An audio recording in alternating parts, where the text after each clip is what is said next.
تو روزہ ڈھال ہے اور جہنم سے آزادی کا ایک اہم ذریعہ ہے۔ روزہ اللہ اور بندے کے مابین ایک راز ہے۔ روزہ نور ہے، ضیاء اور روشنی ہے، اور آقا کریم صلی اللہ علیہ وآلہ وسلم نے روزے کی فضیلت بیان کرتے ہوئے ارشاد فرمایا کہ ہر شے کی کوئی زکوٰۃ ہوتی ہے، انسان کے جسم کی زکوٰۃ روزہ ہے۔ اگر روزہ رکھے گا تو جسم زکوٰۃ ادا کرے گا، جس طرح زکوٰۃ سے مال پاک ہوتا ہے، روزے سے جسم پاک ہو جاتا ہے۔ اور روزہ ویسے بھی انسان کے لیے شفا کا پیام ہے۔ فرمایا کہ سحری کھایا کرو، کیونکہ سحری کے کھانے کے اندر بھی اللہ نے برکت رکھی ہے۔ تو یہ ماہ صیام اپنے دامن میں برکتیں لے کر، رحمتیں لے کر نازل ہوتا ہے۔ اس کا پہلا حصہ رحمت، درمیانی حصہ مغفرت، اور آخری حصہ جہنم سے آزادی کا مژدہ جاں فضا ہے۔ حدیث میں آتا ہے کہ اللہ نے میری امت کو رمضان المبارک کے روزے کے حوالے سے 5 چیزیں ایسی عطا کی ہیں جو اس سے قبل کسی امت کو نصیب نہیں ہوئی۔ ایک تو یہ کہ رمضان المبارک کے اندر روزہ رکھنے والے کے معدے سے جو بو نکلتی ہے، اللہ کو وہ مشک سے زیادہ محبوب ہے۔ دوسری بات کہ جب ماہ صیام آتا ہے تو شیاطین کو جکڑ دیا جاتا ہے۔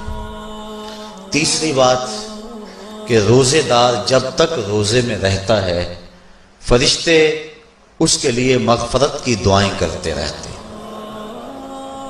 اور چوتھی بات، جب ماہ صیام کی آخری رات آتی ہے تو اس کے سارے گناہوں کو بخش دیا جاتا ہے اور اس کو جہنم سے آزادی کا پروانہ مل جاتا ہے۔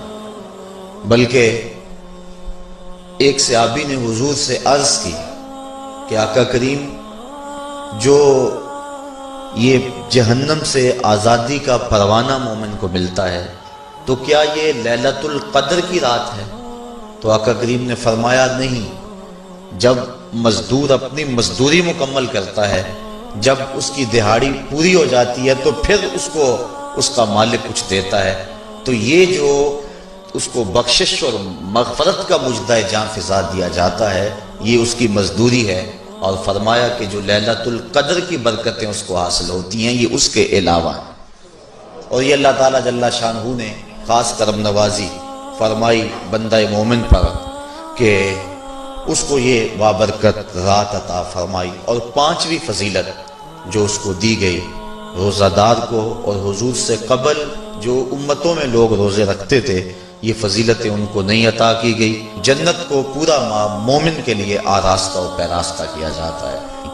حضرت ابو ہریرہ رضی اللہ تعالی عنہ سے ایک روایت مروی ہے جس کو امام بخاری اور امام مسلم نے روایت کیا کہ آقا کریم علیہ السلام نے ارشاد فرمایا، قال اللہ عز وجل، اللہ جل شانہ ارشاد فرماتا ہے، کل عمل ابن آدم لہو، ابن آدم کا ہر عمل اسی کے لیے ہے، الا الصوم فإنہ لی، ہاں مگر روزہ ہے جو وہ میرے لیے رکھتا ہے، وأنا اجزی بہ، اور اس کی جزا میں اسے دوں گا، والصیام جنۃ، اور صیام روزہ ڈھال ہے، فإذا کان یوم صوم احدکم فلا یرفث ولا یصخب، فإن صابہ احد او قاتلہ فلیقل انی صائم انی صائم، والذی نفس محمد بیدہ لخلوف فم الصائم اطیب عند اللہ من ریح المسک، للصائم فرحتان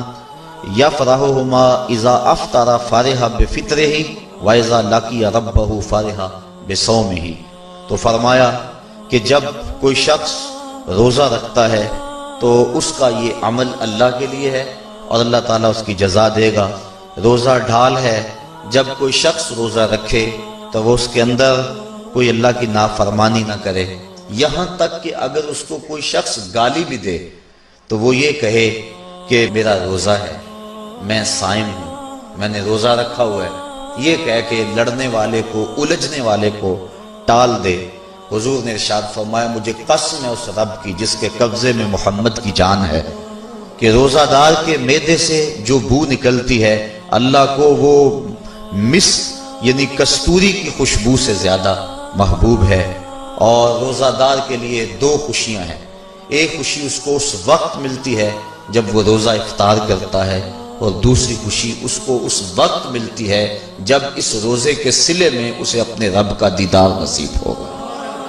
یہ بات ذہن میں رکھیں کہ اس دنیا پر سب سے بڑی دولت جو حضرت انسان کو دی گئی ہے وہ دولت ایمان ہے، اور قیامت کے دن سب سے بڑی دولت جو اہل ایمان کو دی جائے گی وہ اللہ تعالیٰ کا دیدار ہوگا۔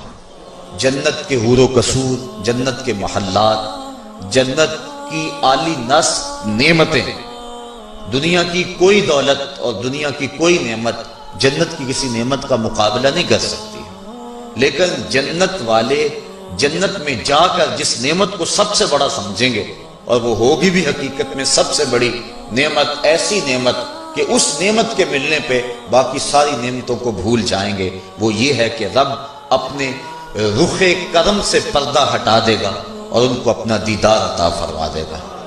تو یہ سب سے بڑی دولت جو مومن کو آخرت میں نصیب ہوگی یہ روزے کے صلے میں نصیب ہوگی۔ یہ روزے کا وہ ثمر ہے، یہ روزے کا وہ پھل ہے جو اللہ اہل ایمان کو قیامت کے دن عطا فرمائے گا۔